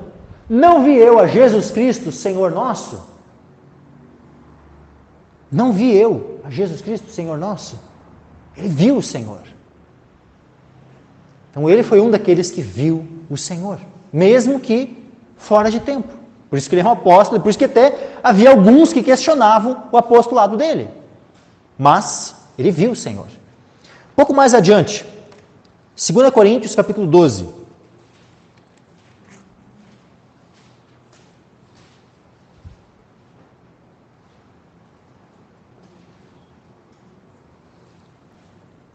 Aliás, 12, 11. 12, 11. 2 Coríntios 12, 11. Fui nécio em gloriar-me, vós me constrangestes, porque eu devia ter sido louvado por vós, visto que em nada fui inferior aos mais excelentes apóstolos, ainda que nada sou. Os sinais do meu apostolado foram manifestados entre vós, com toda a paciência, por sinais, prodígios e maravilhas. Então vejam que Paulo fala aqui que houveram sinais do apostolado dele que foram manifestos no meio dos irmãos. Sinais, prodígios e maravilhas. Então, o apóstolo era alguém que era capacitado, que precisava ter visto o Senhor ressurreto e que seria um homem enviado pelo Senhor e capacitado pelo Senhor a operar sinais, prodígios e maravilhas. Então, tudo isso o apóstolo Paulo fazia. Esses sinais, prodígios e maravilhas eram provas, eram evidências, eram sinais do seu apostolado. E aí, esses apóstolos modernos viram ao Senhor Jesus Cristo ressuscitado? Operam os mesmos sinais, né, de Paulo e os demais apóstolos, e mesmo que operassem os mesmos sinais, viram ao Senhor ressuscitado? Se não viram o Senhor ressuscitado, não podem ser chamados apóstolos. Então há várias marcas. Hoje eu não vou me ater, sabe, a botar todos as marcas, a gente poderia botar assim, os pré-requisitos, né, para um apóstolo. Mas a questão é, simplesmente está lá, o cara funda, né, uma denominação, ele vai e se autoproclama o apóstolo. Esse título passa apenas a ser um título de autoridade no meio daquele povo. Então está lá o apóstolo Agenor Duque, apóstolo Valdomiro, apóstolo Rina, apóstolo Renê Terranova, apóstolo não sei das quantas, vai, né? Esse já é o pai apóstolo, patriarca, né? Então, sabe, vai cada vez, né? Vão simplesmente se autonomeando apóstolos ou recebendo a unção de um outro apóstolo, né? Daí muitas vezes, né? Não, mas eu não me autoproclamei apóstolo. Eu fui lá, viajei, fui longe, né? Foi até o apóstolo tal, daí ele lá, aquele outro apóstolo me ungiu apóstolo. Eu recebi a transferência da unção. E aí tu fica, tá, mas que história é essa de transferência de unção? Aí eles vão querer alguns, né? Alguns nem sabem de onde tiram. Mas ainda vai ter algum que vai querer, né? Embasar lá em Elias e Eliseu. Da mesma forma como Eliseu falou para Naamã, e apenas para Naamã, que era para mergulhar lá no Jordão e ele seria curado da lepra, isso não é uma doutrina para todos os crentes serem curados ou por algum motivo supersticioso irem lá dar 7 mergulhos no Jordão. Da mesma forma, aquilo que aconteceu entre Elias e Eliseu não era uma regra que agora, a partir de então, os profetas, ou apóstolo, ou pastor, ou qualquer outra pessoa que tenha algum dom, alguma coisa, poderia, sabe, ter esse poder de transferir para o outro a unção que recebeu de Deus. Aquilo não é algo doutrinário para ser, né, praticado posteriormente por outros. Foi algo específico. Deus já havia determinado para Elias, quando ele estava lá na caverna, lá, que Eliseu seria profeta em lugar dele. Ponto. Então já era algo estabelecido pelo Senhor. Aí quando Elias está lá para ser arrebatado, ele pede para Eliseu, né, pede o que tu queres. Aí Eliseu, né, que haja porção dobrada do teu espírito sobre mim.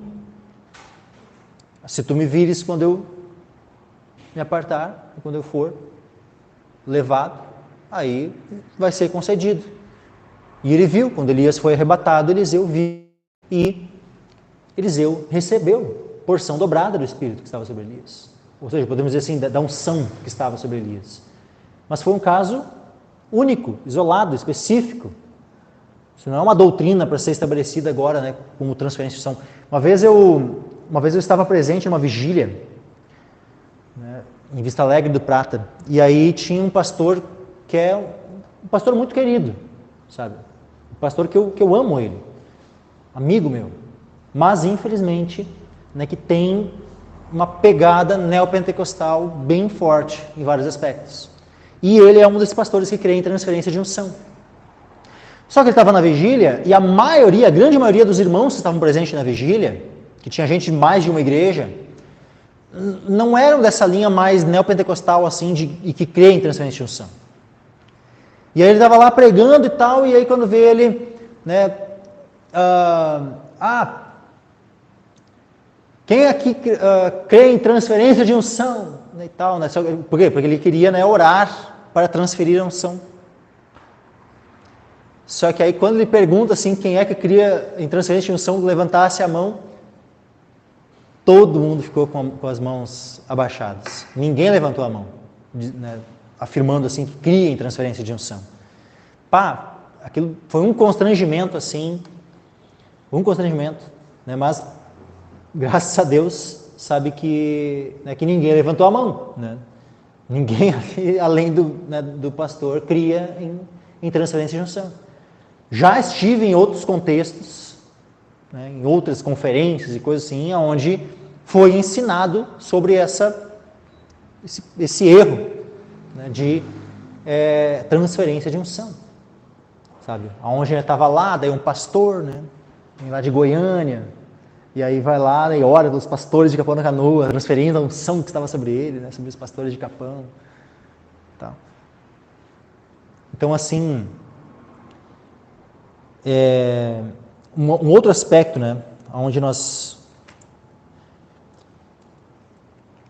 que alguns podem daqui a pouco querer usar esses textos, tá? Eu vou ler aqui 2 textos, né, que pode daqui a pouco quererem, né, distorcer esses textos, tá?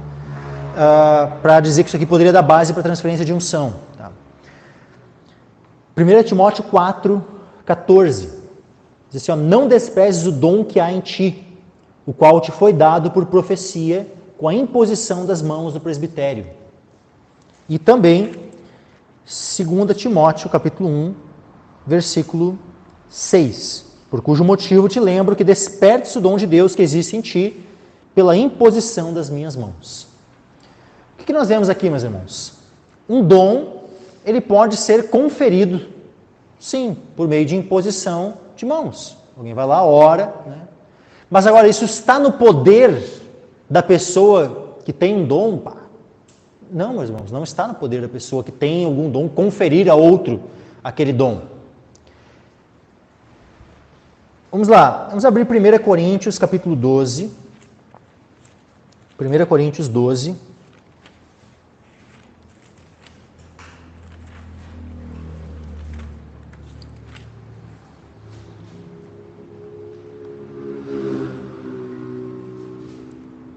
Nós vemos aqui, do versículos 8 ao 10, 1 Coríntios 12, versículo 8 ao 10, vai ter uma lista de vários dons dados pelo Espírito Santo. No versículo 11 vai dizer assim, mas um só e o mesmo Espírito opera todas estas coisas, repartindo particularmente a cada um como quer. Como quer quem? O Espírito Santo. Não aquele que possui algum dom. Então, se eu tenho um dom concedido a mim pelo Espírito Santo, eu não posso conceder esse dom a quem eu quero e transferir essa unção. Eu tenho o dom de profecia, então eu vou orar aqui, quem quer receber essa unção, né, do dom de profecia e tal, transferir a unção. Eu não tenho esse poder, meus irmãos. É o Espírito, pertence ao Espírito Santo, meus irmãos. É Ele quem tem o poder. É Ele quem pode querer e conceder a quem Ele quer. Então, alguém que decide, né, eu vou transferir a unção para o fulano, ciclano e tal, está, numa soberba tamanha que está se colocando no lugar do Espírito Santo. Eu posso, por exemplo, conceder o batismo no Espírito Santo para alguém, com imposição de mãos, conforme o meu querer? Não. Agora, eu posso orar e impor as mãos sobre alguém para que ela seja batizada no Espírito Santo? Posso. Significa que eu tenho o poder de conceder a quem eu quero? Não. Se o Espírito Santo quiser batizar aquela pessoa, ele vai batizar. Mas se o Espírito Santo não quiser, naquele dia, não vai.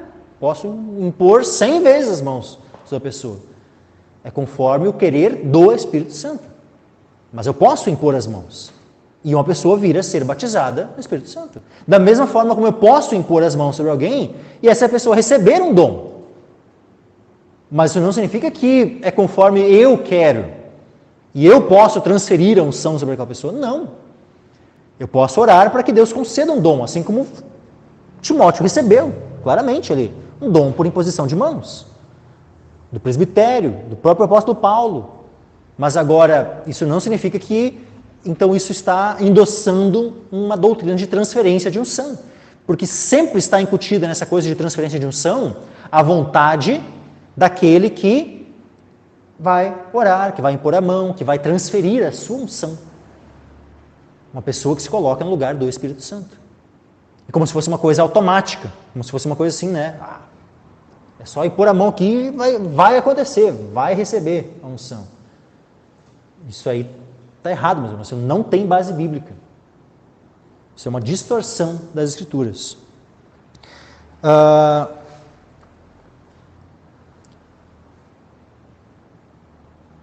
Só para concluir, aqui, a questão de unção do riso, essas outras coisas eu vou deixar para outro dia, tá?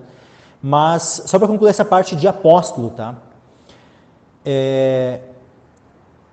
Abram comigo 2 textos, que é onde nós poderíamos, se fosse o caso, né, de modernamente, ou seja, nos nossos tempos atuais, usarmos, tá, o termo apóstolo, ele teria que ser num sentido diverso, né, de apóstolo, como foi usado para Paulo, Pedro, né, e os 12, né,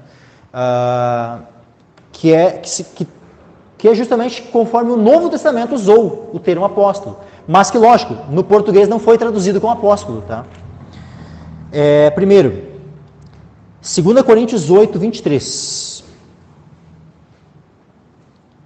2 Coríntios, capítulo 8, versículo 23.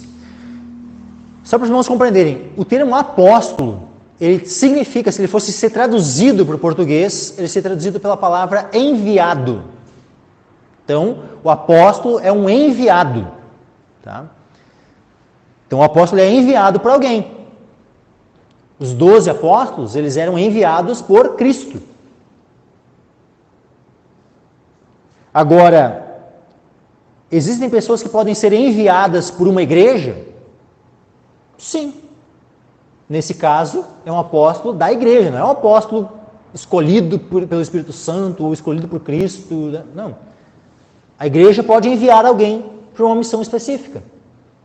Nesse caso, poderia ser um apóstolo. Óbvio que, né, hoje é um termo que só geraria confusão. Não estou aqui defendendo que a gente deva usar o termo. Estou dizendo assim que, baseado no uso do termo apóstolo no Novo Testamento, tá, nós poderíamos usar esse termo para alguém que foi enviado, vejam, enviado mesmo, né, mesmo significado do termo apóstolo, por uma igreja para uma missão específica. Então, 2 Coríntios 8, 23. Quanto a Tito, é meu companheiro e cooperador para convosco.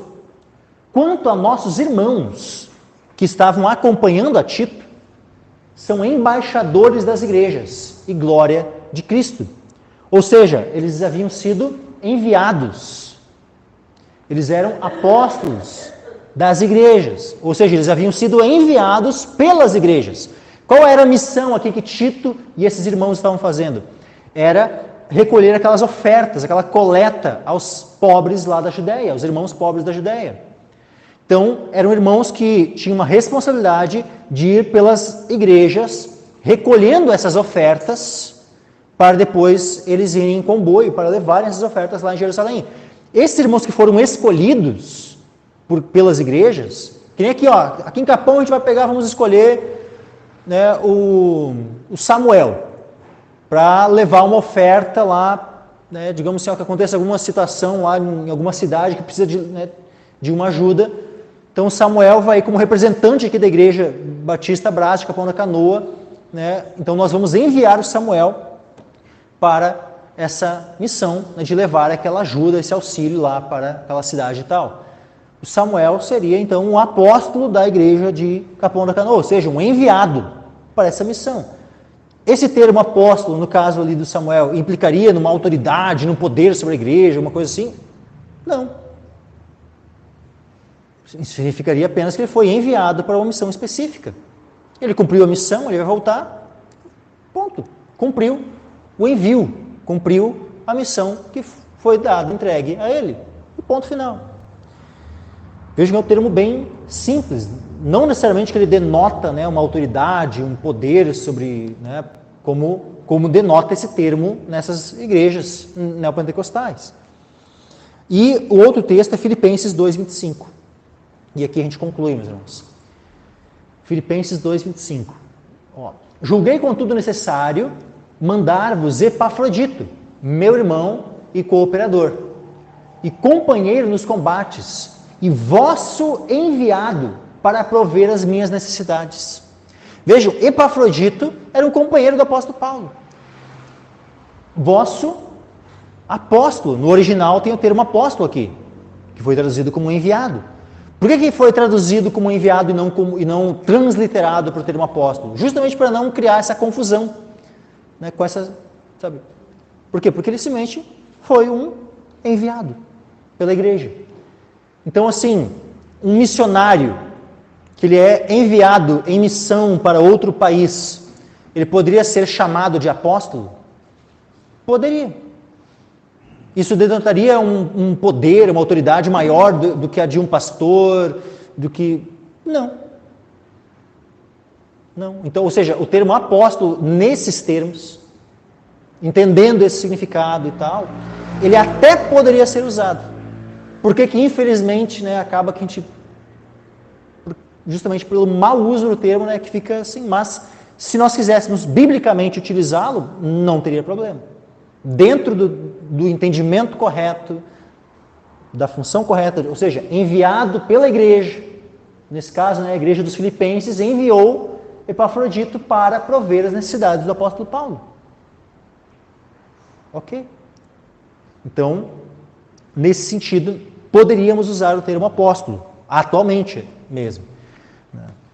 Mas, né, a confusão de termos, né, que existem hoje, né, acaba que às vezes, né, poderia trazer mais problemas, né, o uso, né, um mal entendido, más compreensões, né, mas é um termo bíblico que não necessariamente está vinculado somente aos 12, somente, né, a uma função de autoridade ou de lançar o fundamento da igreja, né, mas inclusive, né, missões menores, inclusive, né, missões dadas, né, por uma determinada igreja, né, para um homem, né, que não necessariamente seja um pastor. Não significa que Epafrodito era um pastor, poderia ser só um diácono lá da igreja, mas foi enviado, né, para levar, né, uma ajuda lá para Paulo. Ponto. Amém, meus irmãos? Peço que os irmãos se coloquem em pé.